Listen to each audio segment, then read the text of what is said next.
Hello everyone, how's it going? Today we're gonna be reacting on the liar's paradox. 265. I am lying. You say you are lying, but if everything you say is a lie, then you are telling the truth. Illogical! Illogical! Boy, the original Star Trek from the 60s was wild, huh? Come on, Spock, I know that look. Okay, the liar paradox in the real world goes back at least to Eubulides, the ancient Greek philosopher and student of Euclid in the 4th century BCE. That's the year negative 400. This sentence is false. What do we make of a sentence like this? Is it true? Well, when a sentence is true, you look at what the sentence says. Suppose that there's a sentence in here, and we know that this sentence, whatever it is true. Well, we look at what that sentence says. The ship is on fire. So if the sentence is true, then the ship is on fire. Back to the liar sentence. If this sentence is true, well, then we look at what the sentence says. And what it says about itself is that it's false. So if it's true, then it's false. And that's a contradiction. So this option is out. So then the sentence is false, right? Well, So guys, what this is just uh, a direct contradiction. This paradox is just a direct contradiction. So there's a way to defeat this paradox, and I've actually defeated the liar's paradox. So interestingly, that we have like the we have a lot of intellectuals that claims they can't solve the paradox. That's because they kind of look at it a different way. Let's have them continue talking about it. the sentence says that it's false. And so if this claim here is itself false, then it's false that it's false, which means it's true. And that's a contradiction. Or another way to put this is just that the claim of the sentence, the claim that the sentence is false, well, that claim is false. So it's false that it's false. Okay, well, if it's false that it's false, then it's not false. So this sentence is not true. It's not false. What if we say that it's both true and false? Unfortunately, that's not going to work, because in order to be both of two things, you have to be each of them individually. To make an analogy, if a character is not well written and it's not well acted, then it definitely can't be both well written and well acted. As we all know, the greatest captain was Jean-Luc Picard. William Shatner is old and rich enough that he's not going to care. He's not going to sue me. That's why it can't be both. We've already eliminated, for example, true, so it can't be both true and anything else. So it definitely can't be both true and false. What about neither true nor false? This one might work, but it's controversial. You might have thought that all sentences or claims could only be either true or false. Logicians call this the principle of bivalence, the idea that there's only two options, true and false. But since it's clear that in this case, neither of those two options works, it's tempting to introduce a third option. A sentence or a claim can be true, it can be false, or it can be neither true nor false. And this works. This sentence is not true or false, it's neither true nor false. No paradox, end of video. Wait a minute. What if we replace the word false with not true? Logicians have a name for this sentence. They call it the strengthened liar sentence. Remember, the paradox arose originally because there were only two options and neither of those two options worked. So we introduced a third option. But now we're talking about the category of not true. And notice, false is one way of being not true. A sentence that's false is not true, but being neither true nor false, that's also one way of being not true. By changing the word false to not true, what we've done is we've regenerated the situation in which there were only two options. There's the option of true and the option of not true. This whole area encompasses the larger category of. So interestingly, these intellectuals, they just find a way to confuse themselves. Liar's paradox is actually very simple. It's just a direct contradiction. If it's a yes, then it's a no, right? So there's no like profound wisdom behind it. It's just a direct contradiction.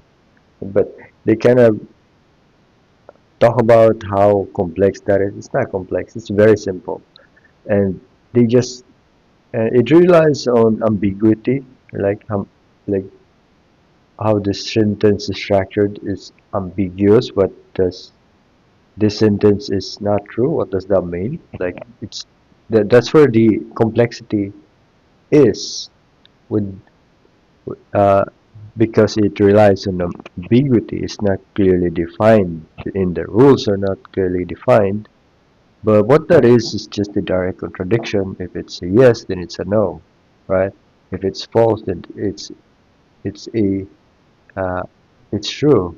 Now that does not happen in the real world. In the real world, uh, and in the real world, it does not happen. And in the real world, in the laws of logic, this does not follow. This violates the laws of logic, guys. This is illogical. So the laws of logic states that the law of identity, the law of excluded middle, and the law of non-contradiction. So this, as you can see, this it's not fitting in the criteria of the law of the non-contradiction. Because like right from the get-go, it's contradicting itself. Let's have him continue. Not true. False is not true, and neither true nor false. That's another way of being not true. So we're back to having just two options. And if it turns out that neither of those two options work, we're going to regenerate the paradox. Is this sentence true? Well, the sentence just says that it's not true. So if it's true, then you check whatever it says. Oh, it says it's not true, so if it's true, then it's not true.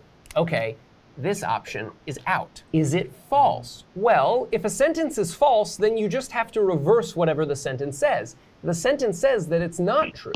So if it's false, we do the opposite of that, which is that it's true. So if this sentence is false, then the sentence is. So this is a word from someone we know who's a genius.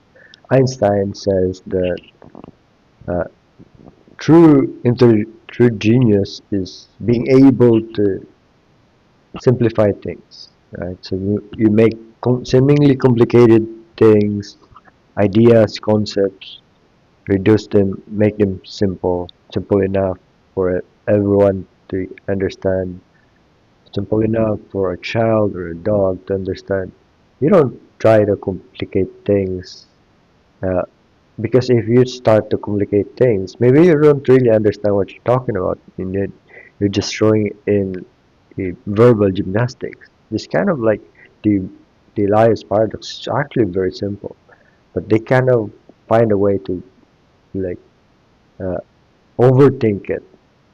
Alright, let's continue. True. Contradiction. This option's out. Is it both true and false? No, because in order to be both of these, you need to be each of them individually. We've already eliminated both of them individually, so it's definitely not both true and false. Finally, is it neither true nor false? Being neither true nor false is one version of. So they get away with this. They get away with this. The intellectuals they get away with this because no one really challenges them when it comes to this shit, right? So it's kind of like uh, an echoing chamber, and no one's challenging the idea of, hey, this is you guys are like overcomplicating it. It's actually very simple. It's a direct contradiction. It does not follow the laws of logic. That's why it's you get into this loop, right? And for never-ending loop. You're just confusing yourself. This is actually a very simple concept, but you just like try to uh, play along with each other here. being not true. And the sentence says that it's not true. So if the sentence is neither true nor false, well, then this is accurate. What the sentence says about itself is accurate. Well, if a sentence is accurate, then it's true. So if this sentence is neither true nor false, then it's true. And it says that it's not true. So it ends up being true and not true. That's a contradiction. This option is out as well. What's going on here? Well, if you've ever heard of this other paradox, Russell's paradox, which I have a video about, link in the description, then you might have noticed that these two paradoxes, though different, have something very important in common. So I actually been in a discussion about this in one of the philosophy Discord, philosophy cafe, I believe, and I was kicked out for and then I provided a thorough explanation of the liar's paradox, and you just can't. The other guys just, I believe the name was Bivalence, and he just relies on like personal attacks and not really addressing the argument, and it just goes name dropping the other philosopher with the who was looked into the liar's paradox, and as if I should conform basically as you know, what do you call that, appeal to authority, and the concept don't really conflict with my explanation of the liar's paradox. We they don't challenge my idea of the liar's paradox. They don't invalidate my idea. We had two different concepts. They just like name dropping. And unfortunately for me, one of the moderators also was on his side, kind of like very. So when it comes to this echoing chamber, really, when you come in, when you have a fresh idea, you're just gonna get kicked out, right? They both seem to result from self-reference. Russell's paradox results from the fact that a set can contain itself. And the liar paradox. So this is one of the reasons, guys, why I made this channel, this philosophy channel, so that like people like me, people like us, who has ideas, but we get kicked out for having a different opinion, and they kind of have guarded this echoing chamber, like in the echoing chamber, you have no voice there. You have to agree with everything they say, and you can't think for yourself, right? So there you go. Seems to result from the fact that a sentence can be about itself. So maybe what we should do in order to wriggle out of this paradox is call into question the possibility of self-reference. Like, look at this phrase, this sentence. How do we even know that this sentence is talking about this sentence? But this won't work because we can generate a liar sentence without any phrase, anything like this sentence. Right. So I commend him for simplifying it, right? It's just like it's true that it's very ambiguous what this sentence is referring to. And we do this by naming the sentence. We can name things, we can name people, places, things. Well, a sentence is a thing, so let's name it. Let's call it fribble. These are called fribbles. Blech, no they're not. They're called tribbles. There was an episode about them. Oh, can CBS sue me? Now the sentence reads, fribble is not true. Fribble is just a name for the sentence. So this sentence says of itself that it's not true. And this is gonna work. Like, we don't have any weird, uncertain, ambiguous phrases like this sentence. It's pretty clear that this sentence is referring to itself. Or is it? The name fribble is just shorthand for the whole sentence, right? So if we want to know for sure what exactly this name stands for, then we should just swap it out for the thing that it stands for. Okay, so we're saying that this sentence, fribble is not true, we're saying that that sentence is not true. So now we know what we're talking about. Oh, but the name fribble is right there, right? And that's just shorthand for the sentence. So in order to be really sure what exactly we're talking about, we should replace that for the thing that it stands for.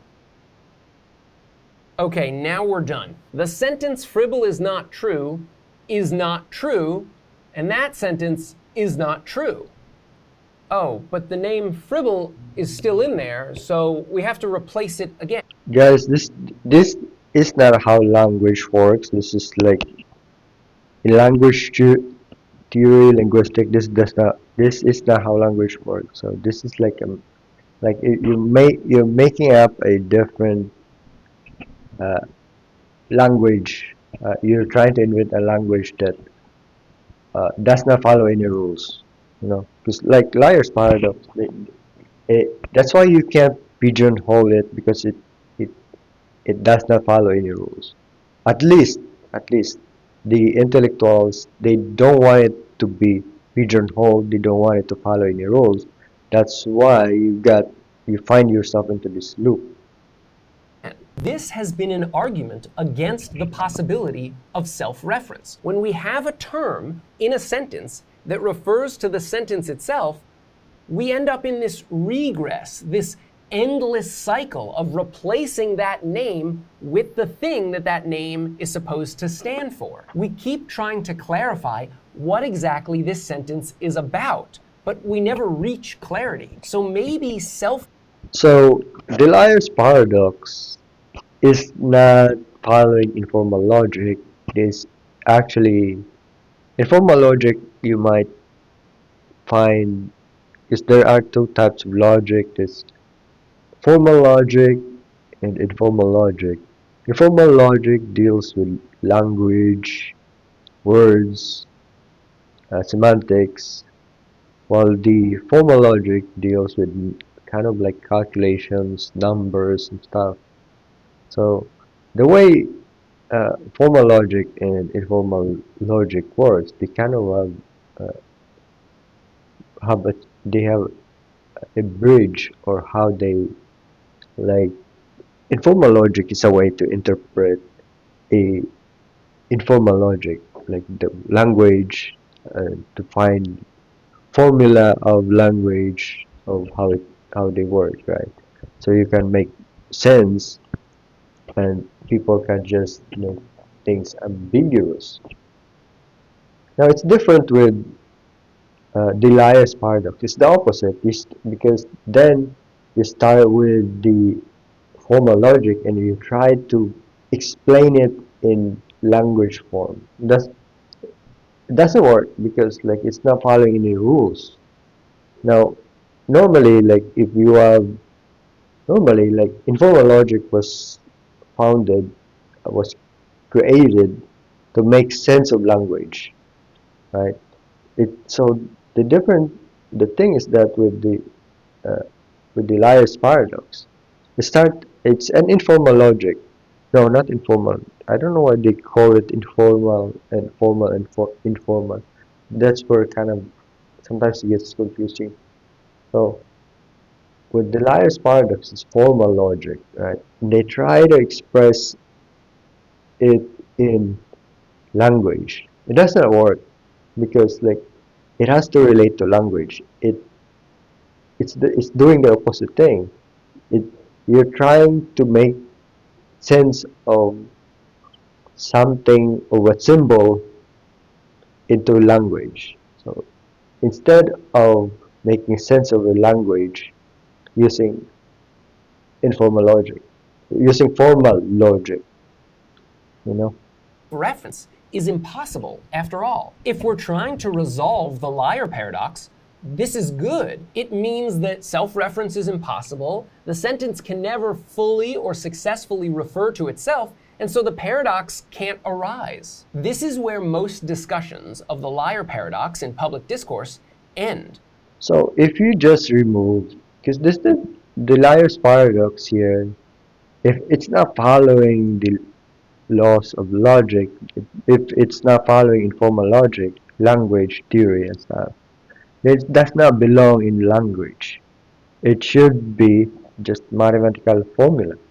Like if you look at it just mathematics, then sure, right? You can do all that weird number stuff and invent new theories about numbers, but don't express it in language because that's where the confusion happens, right? Because like this is symbols and you're trying to express it in words that where it does not fit. Because like you're doing the opposite here. Instead of making sense of a language using mathematical formulas, you're trying to express a mathematical formula into language, but it has no it has no business of expressing itself in language. So this is where the real confusion is. Like they kind of don't really figure this out. Just like, interestingly, guys, like when it comes to this philosophy, it's actually very simple. Now, a lot of pretenders, I've come across a lot of pretenders, like the charlatans. They're not very smart. Like people in philosophy, trust me.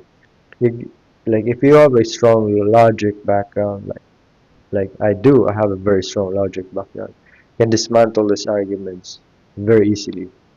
And I've learned since then that a lot of one of the philosophers, they're not very smart. Even the popular philosophers, that most of them are like very uh, and very illogical. They're not very smart.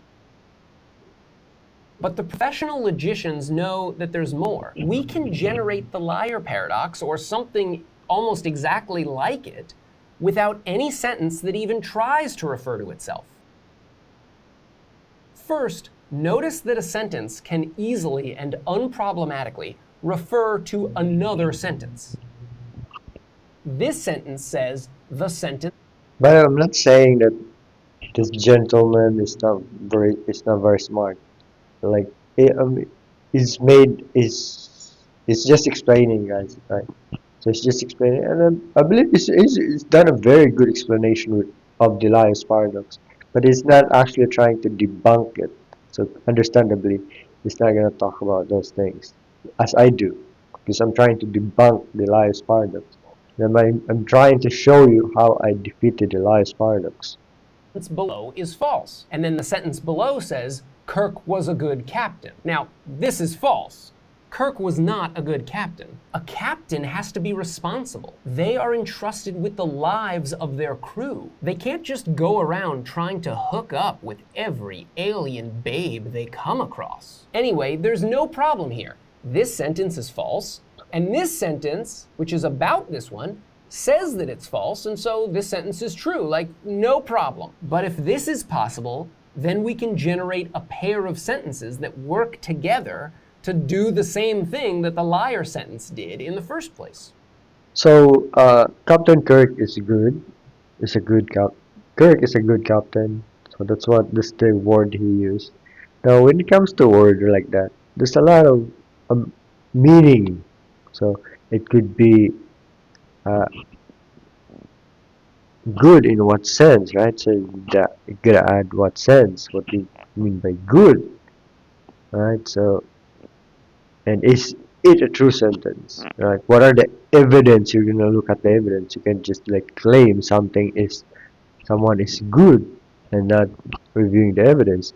If we know, if based on the criteria of what is defined good, if you can't, if womanizing is considered as bad, then that sentence is false. So there's a lot of categories when it comes to language. And when it comes to language, there's a lot of rules, right? We look at these rules, right? If it's following the rules or not, right? Is it following the laws of logic or not? And then we can easily determine if that sentence is false, right? So Kirk is a good captain. So we can easily verify if it's a truthful statement or a false, or if it's falsehood.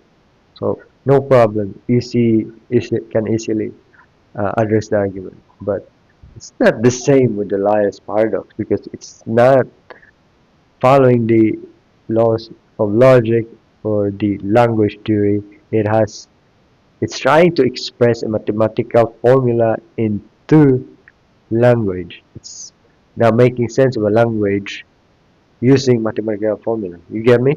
Right? Are you understand? Hopefully you guys understand that it's kind of like the reverse. It's continuing on. I'll go through this one real quick. Let's just focus on the top sentence. Is this top sentence true? Well, if it's true, we have to check what it says.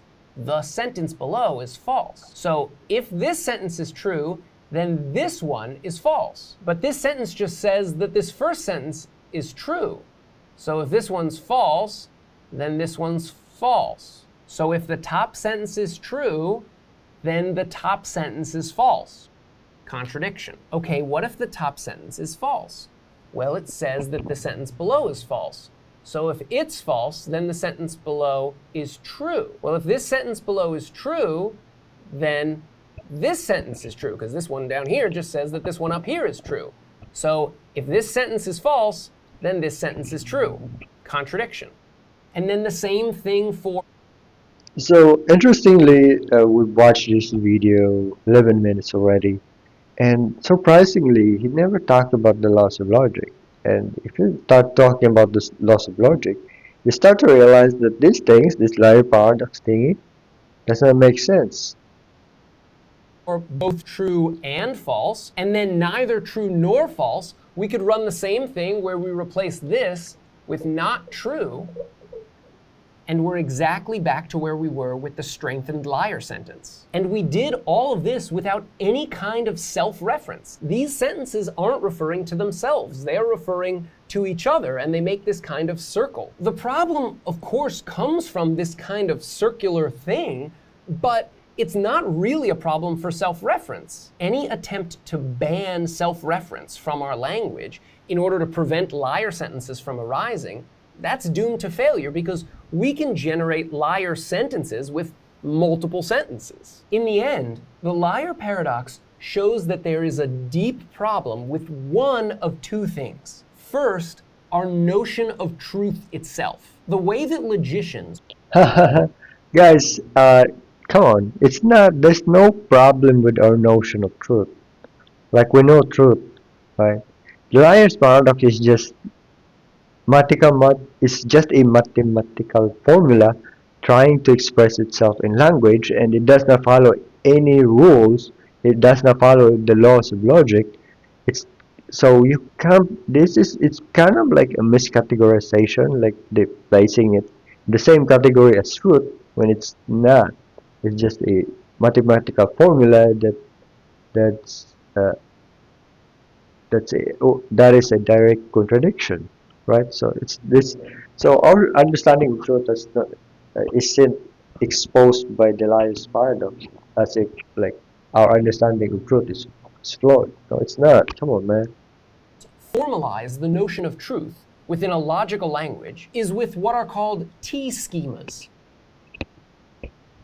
T stands for truth, and the letter P stands for proposition, and so we're just talking about any sentence or any proposition. You can think of these as inference rules, like rules for how you can think logically. If you can say something, P, like that Jean-Luc was the better captain, if you can say that, then you can also say that P is true, that Jean-Luc was the better captain is true. And then you can go the other direction. If you can say that something is true, Jean-Luc was the better captain is true, well then you can just drop the is true and you can also say Jean-Luc was the better captain. You don't have to remember any of this. You just have to know that this is a really intuitive way of capturing the notion of truth. And one way to get out of the liar paradox is just to drop this. But that seems crazy. The other way out might be worse, and that's to abandon classical logic, which goes all the way back to Aristotle and then gets developed by Frege. You replace it with dialetheanism or gap theories. I'm not going to go into what those are, but they're less intuitive, they're weird, and they seem... Yeah, so with my debate in the...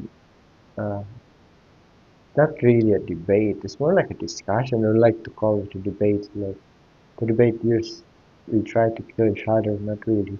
So more like a discussion in the philosophy cafe where I got banned. So if you kind of go against the system, you're gonna get banned. So it's very crazy. And then the guys they're very illogical. That it was actually a letdown. I thought that I will have a good discussion with people there, with like-minded individuals, but surprisingly not very smart. So, and then if you kind of like hint that they're not very smart, they kind of just immediately ban you. Very anti freedom of expression. And I was actually very polite there, but having a different opinion to them is impolite and you're just gonna get banned. Less logical. And that's bad if you're developing logic. The point is that this is an area of live and active debate today in philosophy and logic. I should thank two things for help with this video. I don't think this is an active debate. No one's really debating the liar's paradox. Everyone's just agreeing on the liar's paradox.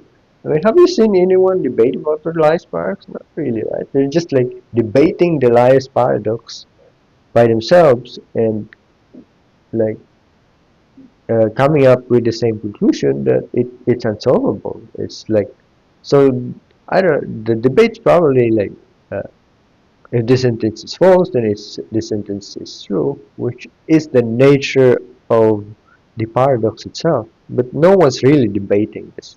They're just agreeing or just jerking off each other's cock, really.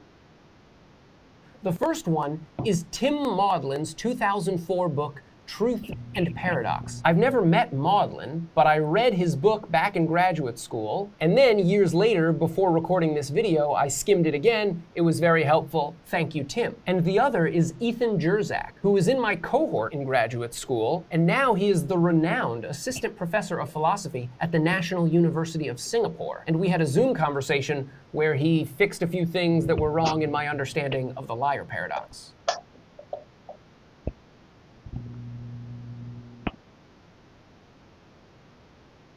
Anyways, I suppose that's it. I hope you guys find this informative and useful, and I'll see you on the next one. Bye bye.